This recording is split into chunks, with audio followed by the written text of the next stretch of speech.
हम लोग 3-3 दिन भोजन करते हैं, 3-3 बार भोजन करते हैं। उसमें भी आशा रखते हैं चौथी बार भी चाय के साथ कुछ बिस्कुट आ जाए।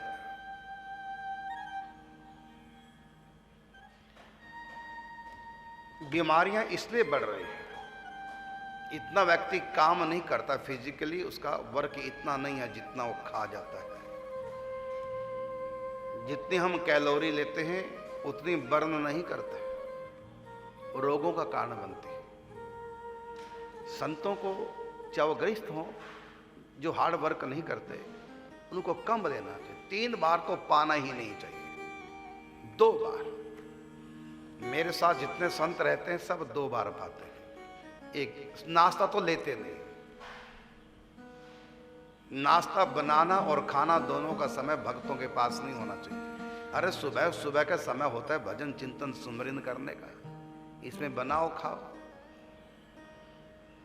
सुबह के नाश्ते से बचना चाहिए। लेकिन मैं सबके लिए बात नहीं कह रहा हूँ, घर गृहस्थी वाले अलग ढंग का उनका जीवन होता है, फिर ड्यूटी जाते हैं, बच्चे स्कूल जाते हैं, उनको सब तैयार करना पड़ता है, उनको खिलाना पड़ता है, साथ में देना पड़ता है, उनकी बात नहीं।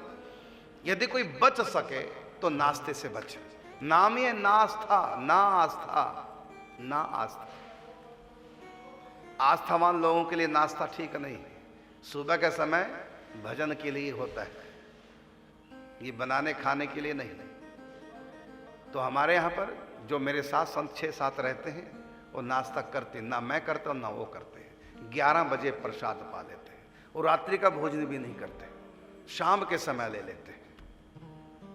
सिंपल खिचड़ी, दलिया, या पीछे खेत में सब्जी लगी वहां से ले आते हैं और अपने संत बनाते हैं।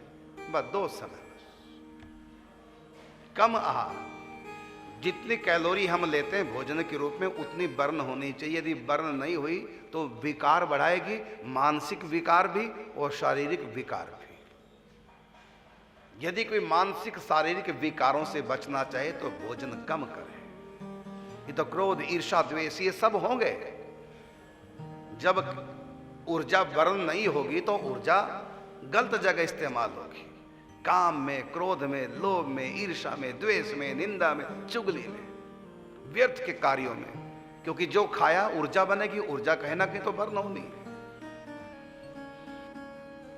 तो कहीं तो खर्च होगी वो। और खाली यदि रहोगे तो खाली मन शैतान का घर। काना घास पात जे खात हैं तीन ही सतावे काम, हलवा पूरी जे खात हैं तीन की जाने राम।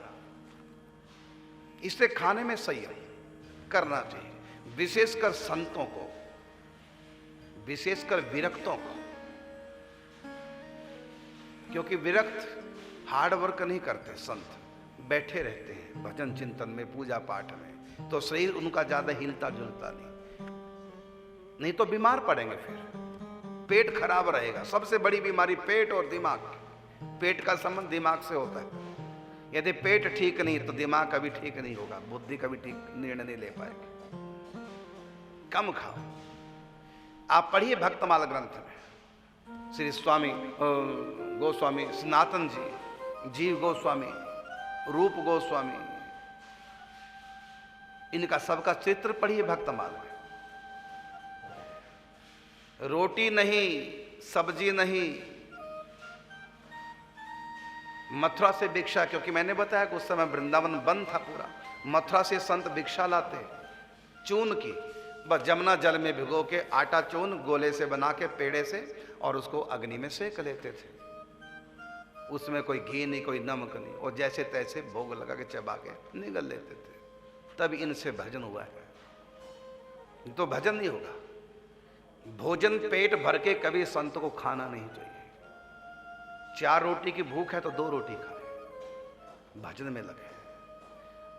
अधिक भोजन करने से रजगुण बढ़ता है, पेट भर के भोजन करने से आलस आता है, तमोगुण बढ़ता है। अन्न में रजोगुण का निवास है, इसलिए उतना अन्न ग्रहण करें जितना शरीर के लिए और मन के लिए अनुकूल हो।